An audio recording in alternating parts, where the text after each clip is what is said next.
Hey everybody, and welcome back to History Student Reacts. Today we'll be watching the First Punic War Part 2 by Oversimplified. Last time we saw the beginning of the First Punic War, and we ended with the Roman victory at the Battle of Ecnomus, one of the biggest naval battles of all time. Now the Romans are heading straight for Carthage. What's going to happen? Well, we'll see in this video. If you guys end up enjoying this one, I'd appreciate it if you would check out my Patreon, which is linked down below.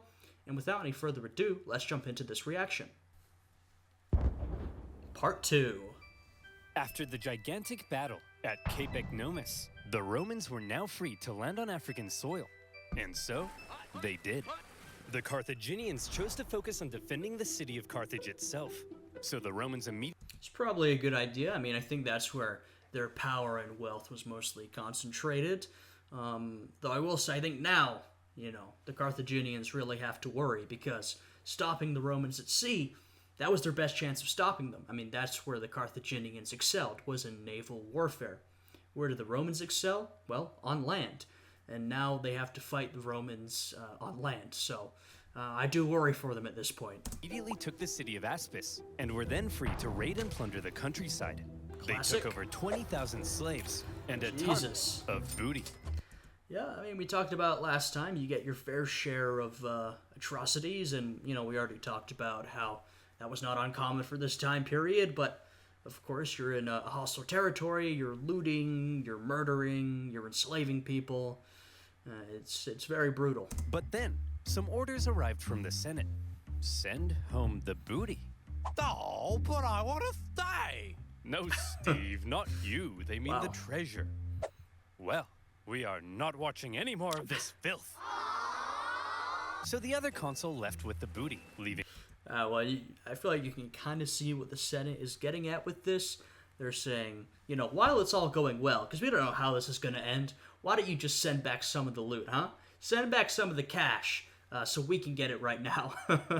They don't want to wait until the end in case something goes wrong. Leaving Regulus and his forces on their own, and they began advancing towards Carthage. Along the way, according to the ancient writer Livy, they encountered a literal dragon. Oh, really? Now, Livy was a Roman historian, so his account may be slightly exaggerated. Yeah, that's pretty generous. When you're talking about ancient historians in general, but I'll keep the eye on Roman historians, they gave us a lot of good information. Men like Livy give us an important source for Roman history. And for many events throughout Roman history, we really have very few sources to draw on. But it's worth keeping in mind that Roman historians are very much known for, like Oversimplified said, over-exaggerating. But also they were known for completely mythologizing, bringing, mythological, in this case, creatures, or the gods into it, or sometimes just completely making things up, fictionalizing things. Roman writers were also... Roman historians, they were writers, they were storytellers as well, right? And so sometimes to make a good narrative, they would sort of change things around or just make up a story. Pretty different from historians today. We are a lot more focused on objectivity, accuracy, consulting a variety of sources before we write things down. Roman historians were... they were satisfied with writing some stuff up. Well, I heard it from this guy. Maybe making some things up. Maybe you slander a consul you don't like. You just say some bad things about him. And then the gods did this and the gods did that. So, Roman historians are a very important, source of history in this period. One of our few sources from this era. But you have to be very careful when you're taking information from them, as Oversimplified is pointing out here. But this... I believe. As the Romans continued to plunder, the Carthaginian people flooded into the city. Now, not only was it in a major panic, but it was so crowded, the people began to starve. Well, I mean, this is one of the issues you run into with the hostile occupation. Of course, you want to protect the people. Either out of genuine humanitarian concern, or if you're being more cynical, you need people to farm, you need people to craft things, you need your people to sort of run the empire. And so you pack them all into these cities, or in this case, this one city, to protect them. And that's good. It's going to make it a lot harder for the Romans to get to them. But the problem is that all that food you had saved up, well, now you're going through it twice as fast. And that is a obviously a massive issue. Don't panic, everyone! Oh, there you go. I know you're all starving, but I still have food. For me. So, you know, it's not all bad. Whoa! You're wasting your tomatoes!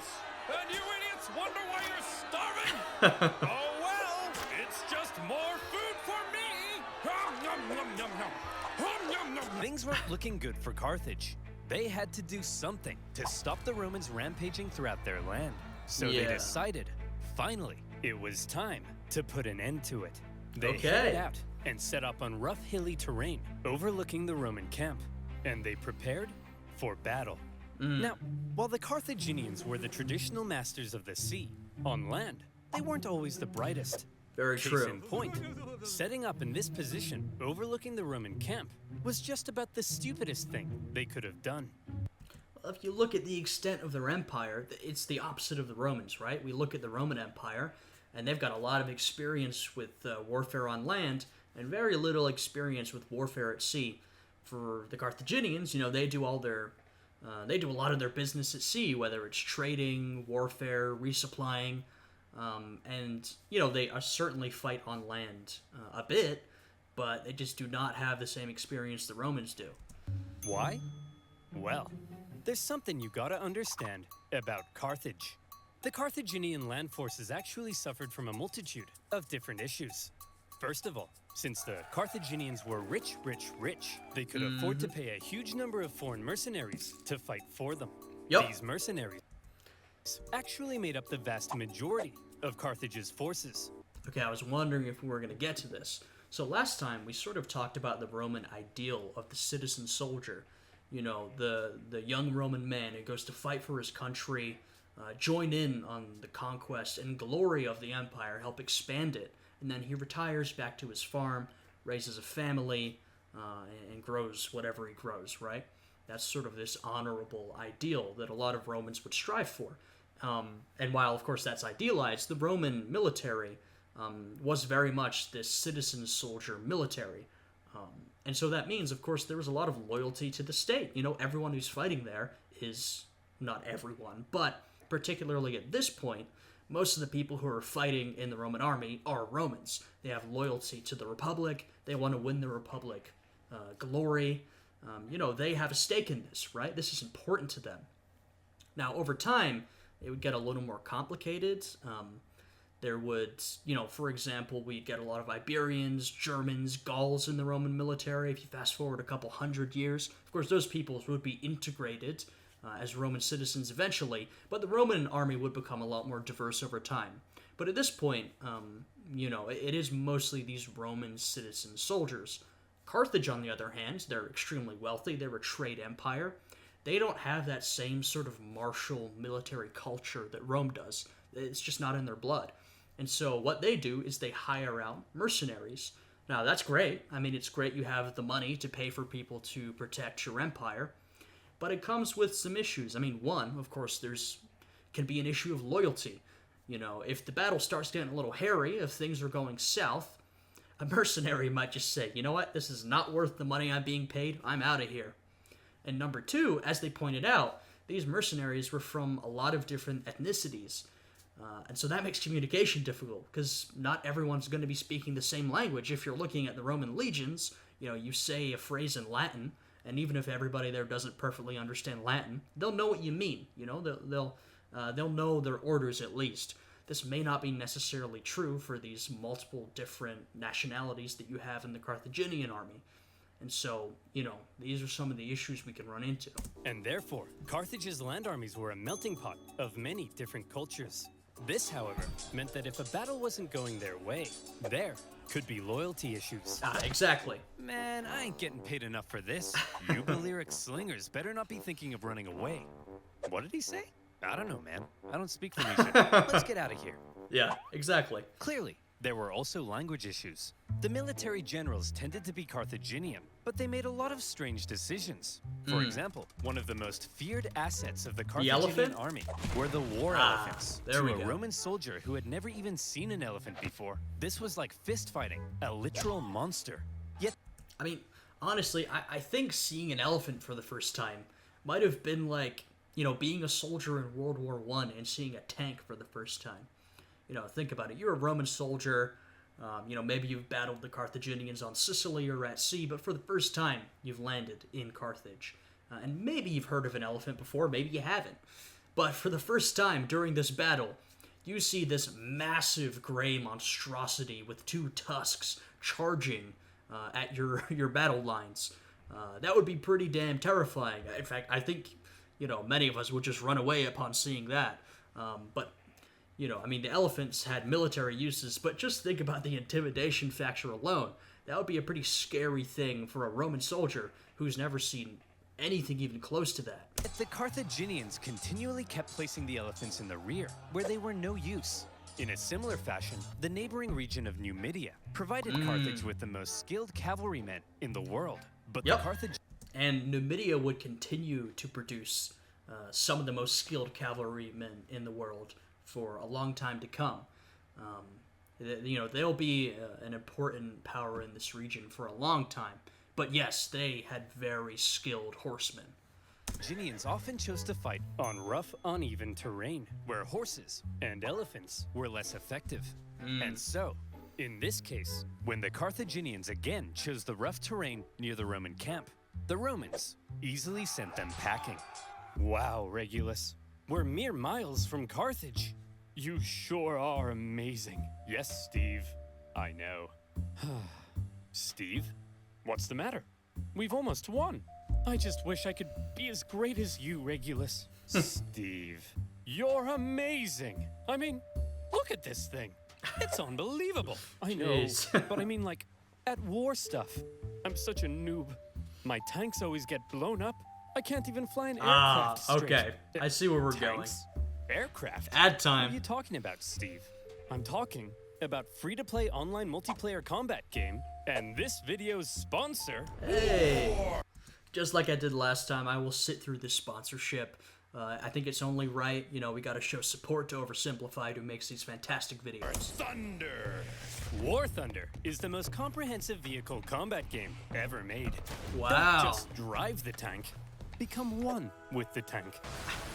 You can play as more than 2,000 battleships, aircraft, tanks, and helicopters in dynamic player versus player combat. With amazing 4K graphics, each vehicle is incredibly detailed and modeled down to their individual components. And for history nerds like you and I, the vehicle collection in War Thunder spans over 100 years of military development. I'm from sold, the 1920s frankly. to the present day. I love the detailed damage mechanics in War Thunder. You ever think about how the exact angle a shell hits an armored vehicle affects the resulting damage? War Thunder has. Every bullet and shell is simulated with realistic destruction. That's the kind of thing that gets me up in the morning. And by using my link in the description below, new and existing users can get an exclusive Oversimplified decal to make their T50 tank look extra spicy. Wow, very Plus, nice. You'll get a huge bonus pack, including premium vehicles and boosters. Okay, so like I said, go and check out Oversimplified's video. Click on the link to his video is in the description down below. Go and check out his sponsor, use his link, show him some support. He deserves all the success he gets. I'm glad he got sponsors on both these videos because they take a lot of effort. So yeah, all the love and support to Oversimplified. So play War Thunder now on PC, Xbox, and PlayStation. And as always, by using my link, you'll be supporting my channel. Very nice. So thank you. Now, where were we? Oh yeah. Invading Africa, getting some booty, and sending the Carthaginians packing. Everything was looking up for Regulus. A Roman victory seemed like it was only a matter of time. Yeah. But then, Regulus realized something. He had been consul for almost a year, and his term was coming to an end. He here we knew go. that if his successor took over and he finished the job, then he would get the naked statues, not Regulus. And there was no way Regulus was going to allow that. Yeah, and this is exactly what we talked about last time. I'm not sure what Regulus is about to do, but what we mentioned last time was, when you're in this position of power, you're a consul for this 1 year period. And Rome has this martial culture. Honor comes from military victory. You want to bring glory to, your country, Rome. and, of course, yourself. You want to be remembered. You want to leave a legacy. But you only have 1 year to do it. And so there's a lot of pressure on you. And as you get closer to the end of your year, you might start thinking, crap, I need to do something. And Regulus knows that the real glory in this situation comes from conquering Carthage itself. Now, sure, he'll be remembered, even if this is all he does, but if he manages to conquer Carthage, that's an incredible victory. He'll be remembered as a conqueror for, centuries to come, really. And so he may make some hasty decisions. He may make perhaps some bad decisions that he wouldn't have otherwise made, because he now has this time pressure on him. I guess we'll see if that's going to affect him or not. So he jumped the gun. You there, Carthaginian boy. I want you to deliver a message to your elders. I, Marcus Attilius Regulus, demand the total and unconditional surrender of Carthage. Unconditional surrender? Jeez, at least lay siege and starve us all to death first. Just deliver the message, you punk. He demands your total surrender. What? Jeez, at least lay siege and starve us all to death first. Hey, that's what I said. Well, boys, this Roman thinks we're out. But we're not out, are we, boys? No. We'll do what we always do in times like this. Hire somebody else to solve our problems for us. Darren, bring in the Spartan. Regulus's overly harsh demands had the unintended effect of reinvigorating Carthaginian resolve. They brought in a mercenary from the famed land of Sparta. Now, obviously, Sparta's very well known today, particularly through our media, but even at this point in history, Sparta is well known for its, martial culture, its well-disciplined soldiers, and its military prowess. It's known throughout the Mediterranean world for those things. And so, if you're looking for someone to help you win against the Romans, I suppose Sparta would be the place to go if they're interested in helping. Although I guess if you're Carthage, it just takes, a little bit of money to grease the gears and you can get whoever you want. Named Xanthippus to help dig them out of this situation. And we all know what Spartans are like. Xanthippus showed up and immediately took charge. He had to look around and said, "You idiots, put the elephants in front of the army so they can smash into the Romans. Good idea. Stop fighting on rough, uneven terrain. Find a big flat field so your superior cavalry can do their job. And what's this I hear about you giving a speech telling everyone they're gonna die? Hey." So, basically what we're seeing here, now look, I already mentioned how Rome was the superior fighting force on land, but each side has its advantages. And we talked about how, in adding that boarding plank to their ships, the Romans took one of their advantages and really emphasized it. Now, that's what the Carthaginians need to do with their land warfare.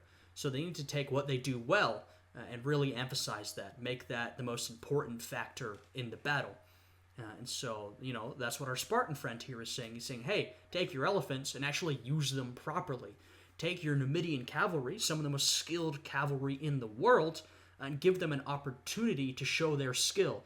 Take what you do well and use that to your advantage. This is what the Romans were really good at doing, but it seems like the Carthaginians may be about to give them a taste of their own medicine. I was just telling the people the truth. You're a politician. Lie to the people. Classic. And so Xanthippus led out the newly reformed Carthaginian army to meet Regulus in the Battle of the Bagridas River. The elephants, now in the front, smashed into the Roman lines, causing disarray. Devastating. The cavalry, with total freedom of movement, outflanked the Roman infantry. And not to mention, the Numidian cavalry are incredibly skilled.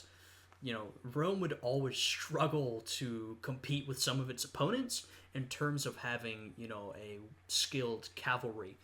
They would face a lot of enemies over time who had cavalry forces that were far superior to their own. And, over time, Romans would enlist other groups pretty frequently to, fight for them as their cavalry.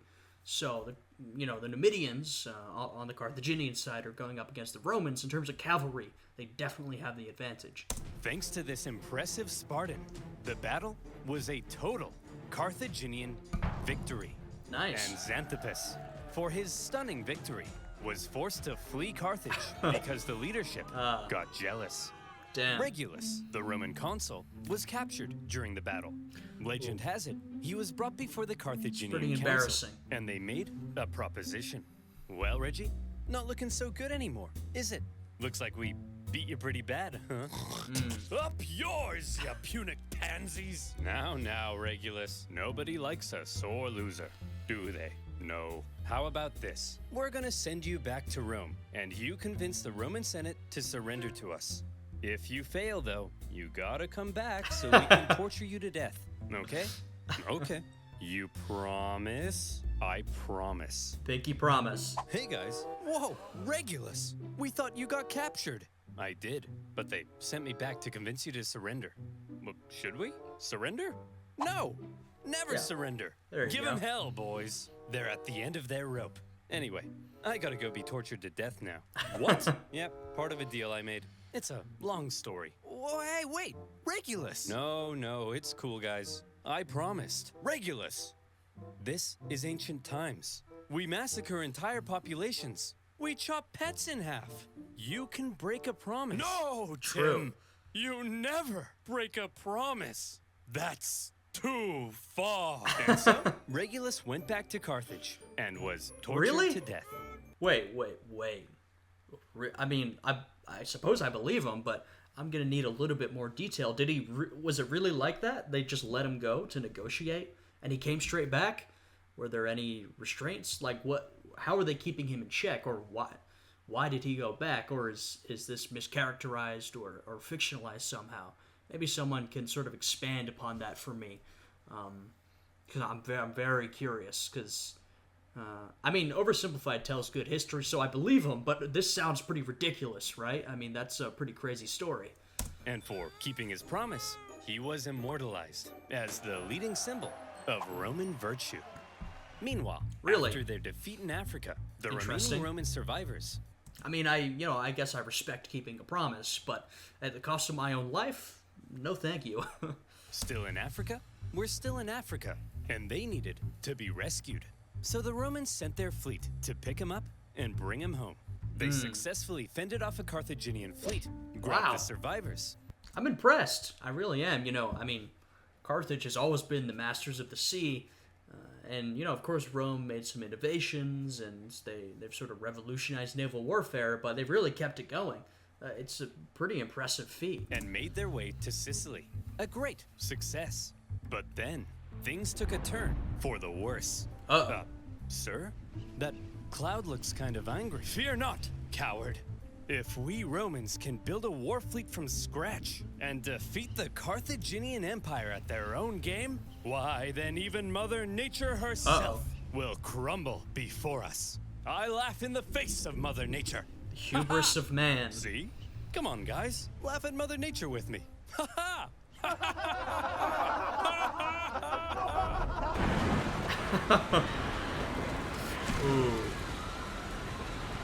284 ships, nearly 80% of the Roman fleet was destroyed. As Holy many as 100,000 men Oh drowned. my god. Oh my god. That's insane. I mean, that's devastating. That's that's far worse for Rome than the Battle of Ecnomus or Cape Ecnomus. That's extraordinarily devastating. I mean, yeah, even the biggest naval battle of all time, or possibly the biggest naval battle of all time. The Romans lost, I think it was 20 ships and 10,000 men. We're talking 10 times that in this storm. Oh my god. I wonder, was it in part due to their lack of experience on the sea? Could they have avoided this, or was it, unavoidable, just an act of nature? That's terrible. My god. I wonder, I'm sure some Romans at the time must have interpreted this as some sort of act from the gods, considering how religious they were. I mean, such a major storm, to lose almost your entire fleet and 100,000 men.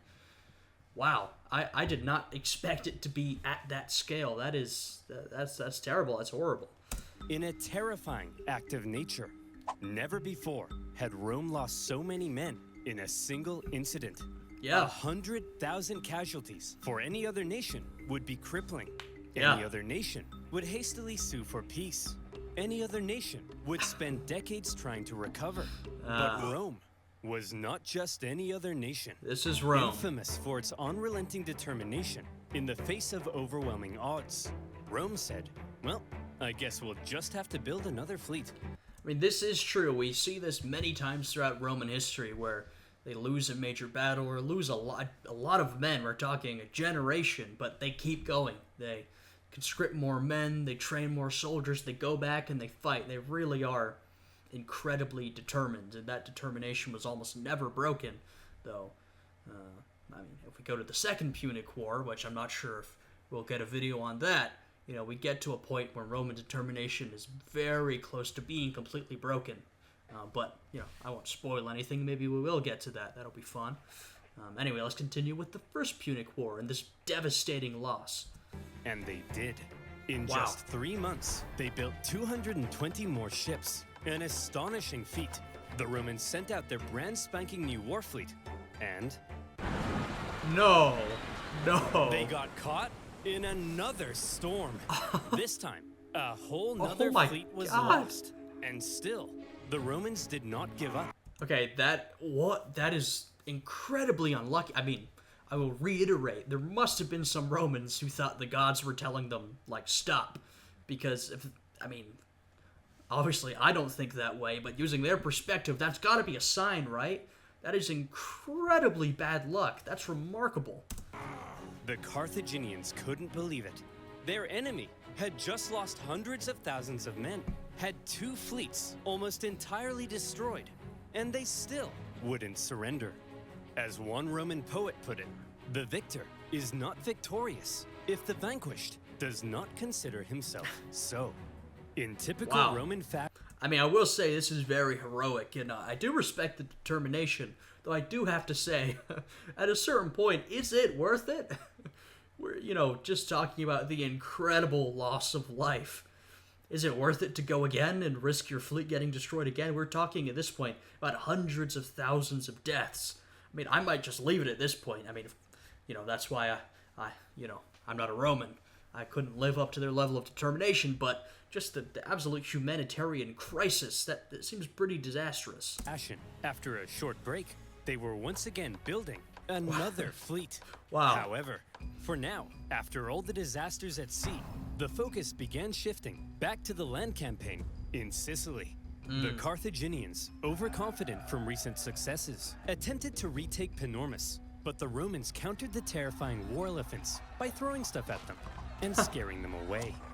And that is one of the risks of war elephants. Now, they can be incredibly effective, but if your opponent knows how to deal with them, the issue, as I'm sure you can all imagine with the war elephant, is they can be frightened away, and if your opponent knows how to do that, that elephant's going to turn around, and instead of running towards the enemy, is going to run right back through your lines, and is going to trample a bunch of your men.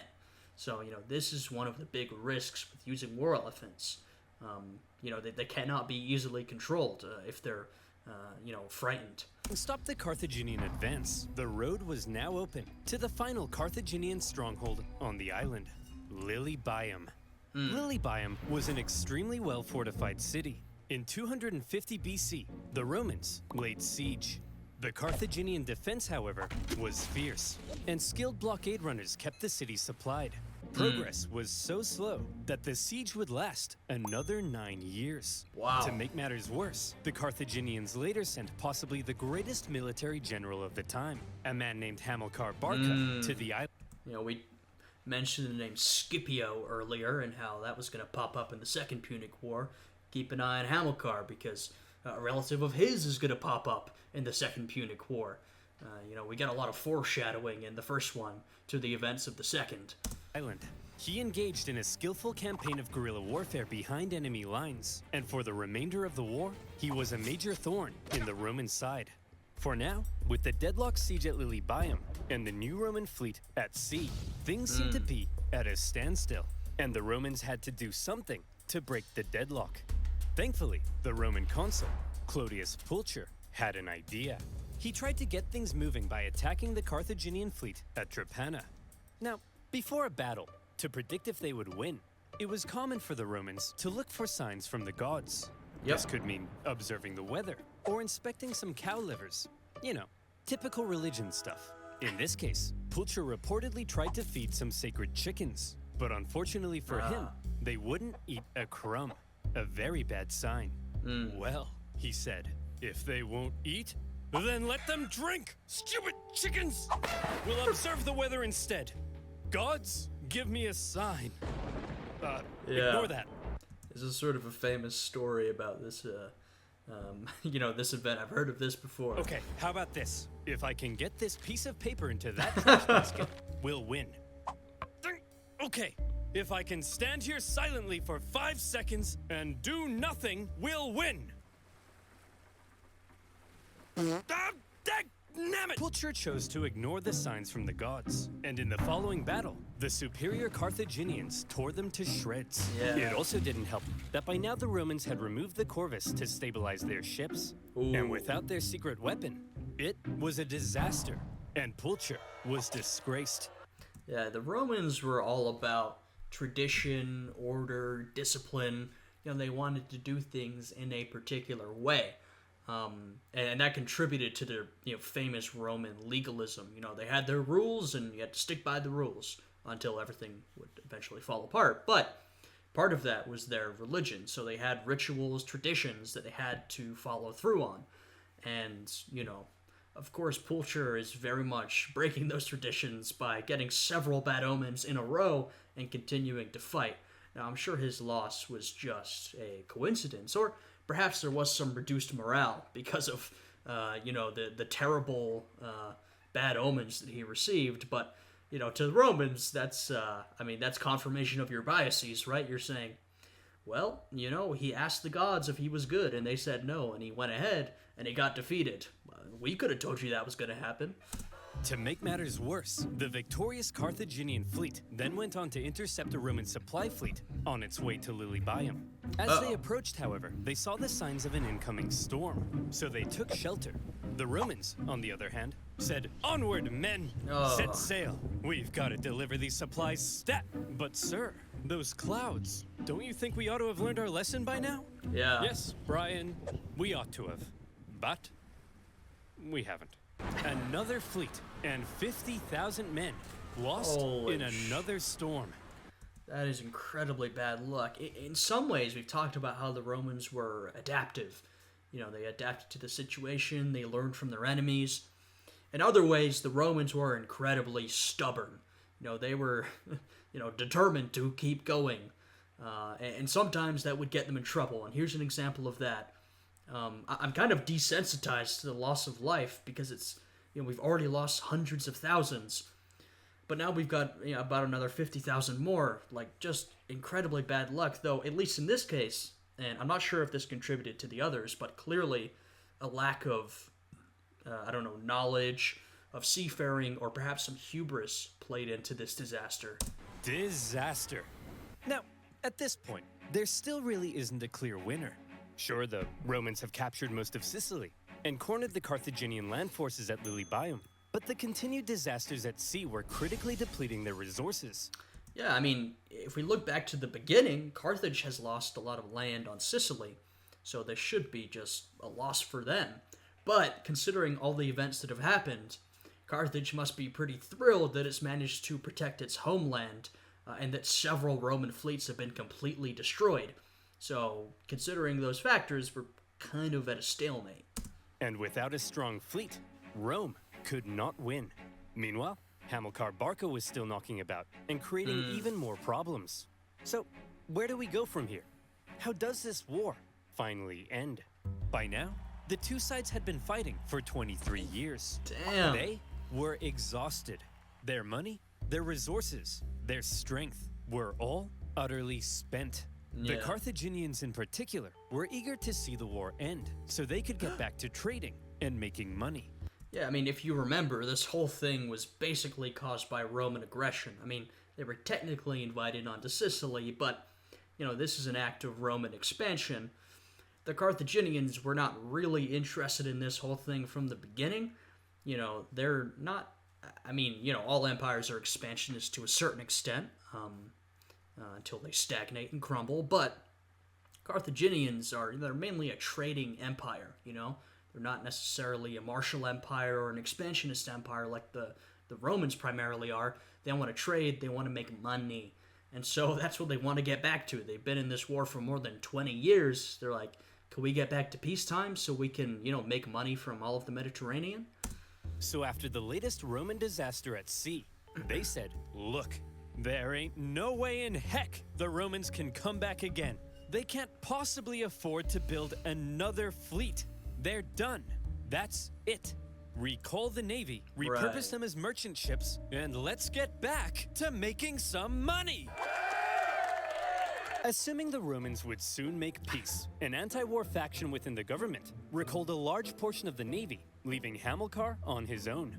The victors appeared to be declaring themselves victorious. Meanwhile, the vanquished were getting ready for round 5. Of the course. Romans built another fleet, this time heavily relying on patriotic donations from the upper classes to afford it. And once again, they put to sea. Sir? The Romans have built another fleet. Again. Oh, for goodness sake, Clarence, can't you see I'm busy rolling around in this pile of money? But sir, I don't care anymore, Clarence. I just don't care. the Carthaginian politicians made a fairly lackluster final effort with a poorly built fleet to supply their forces in Sicily. But when the brand new Roman fleet caught them at the Battle of the Aegates, even without their signature corvus, they dealt them the final blow.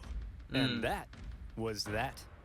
Yeah, I mean, both empires were incredibly depleted at this point, but like we've mentioned before, Carthage just does not have that Roman martial spirit that would propel the Roman Empire into being, the masters, of this entire region at one point. Carthage doesn't have that, that's not what they want anyway. They want to go back to trading, make money, they're merchants. Rome, on the other hand, we talked about its foundations last time. It was founded in violence. This is a martial nation, a nation of citizen soldiers. What do they want to do? Well, keep expanding, keep fighting, keep conquering. So you put them up against each other, and they just keep going at it. Eventually, the Carthaginians are going to say, you know what? Fine, we're done. Take what you want. Or at least take what you've already taken. You can have that. 23 years of war. Neither side could afford to keep fighting, but the Romans showed that they intended to anyway. The Yeah. Carthaginians had no choice but to throw in the towel. The war had been long and hard for both sides, but in the end, it was Roman determination that won the fight. The Romans had spent the entire war trying to find a way to deliver the knockout blow. They learned how to build a fleet and engage in naval combat. They developed ingenious new ways of waging war. They attempted an invasion of the Carthaginian heartland, and whenever disasters struck them, they always came back, again and again. The Carthaginians, on the other hand, spent the entire war watching whatever Rome did, and then figuring out how to respond.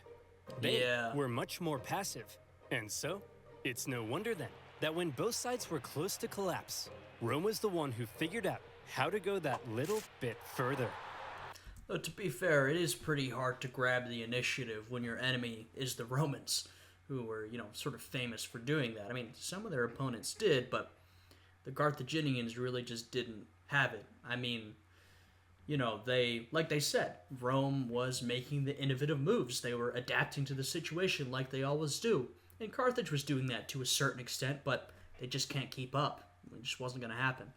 In 241 BC, the Carthaginian politicians sent word to Hamilcar Barca that he was on his own and could choose to make peace with the Romans if he wished. Hamilcar was stunned. He felt betrayed by the politicians.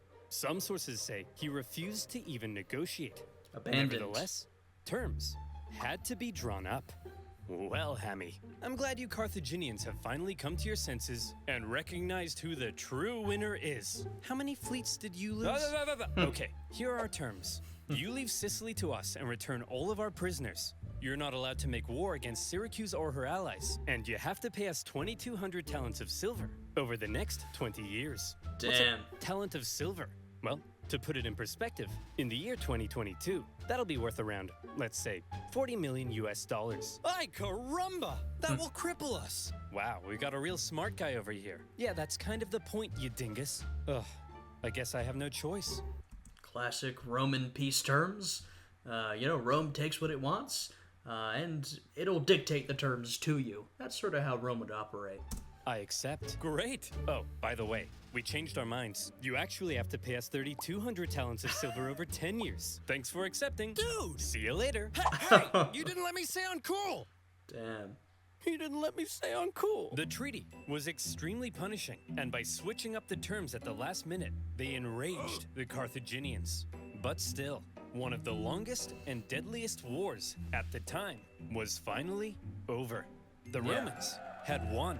They achieved their aim of gaining Sicily, and even though it wasn't part of the peace deal, they took advantage of a weakened Carthage and grabbed Corsica and Sardinia as well. Roman expansion. Classic Roman activity. Technically win the war, even though it kind of came to a stalemate, dictate extremely harsh peace terms, and grab some extra territory while your opponent isn't looking. That's the Roman way. Beyond the Italian peninsula had just begun. The Romans hoped that now the Carthaginians would forever be under their thumb. Unfortunately, the harsh terms they placed on the Carthaginians at the end of the war left a growing anger. One that would come back to haunt them. This is One not day, over. Carthage will have its revenge. That's nice, dear. I'm serious, woman. Maybe not in my lifetime, but perhaps in his. Oh, my yes. beautiful son. You are born into a momentous destiny. You shall be Rome's greatest enemy. You'll tear Rome limb from limb. You'll burn their pathetic city into the ground. You'll slaughter their people, men, women, and children. My child, you are vengeance. Stop telling our baby he's vengeance. But he is, Barbara. And he would be Rome's greatest enemy. Hamilcar, great general. His son, God, even greater. He's vengeance. That may be so someday, but for now, our son has a name, and you should call him that instead. His name is...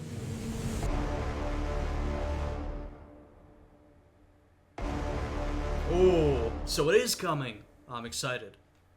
Don't forget to play War Thunder now by clicking my link in the description below. Get a huge bonus pack including premium vehicles, boosters, and more. Go do that. Go support Oversimplified and his sponsor. So we are getting videos on the Second Punic War. That'll be very exciting. The Second Punic War is definitely far more well known than the first. I think in part due to the exploits of Hannibal. Hannibal Barca, that's obviously who we're talking about here, the son of Hamilcar, who was, as we said, a talented general in his own right. Hannibal was at a whole nother level. He's remembered as one of the greatest generals of all time. So I'm sure it's going to take a long while before, the Second Punic War videos are released, but I'm very excited to see them. I really enjoyed this series. I know a lot more about the Second Punic War than the first, but I hope I was able to give some relevant commentary. I had a good time with this one. I hope you guys did. If you did, I'd appreciate it if you would leave a like, subscribe to the channel, and check out my Patreon, which is linked down below. I hope you guys are all having a good day today, and I will see you again next time. Goodbye.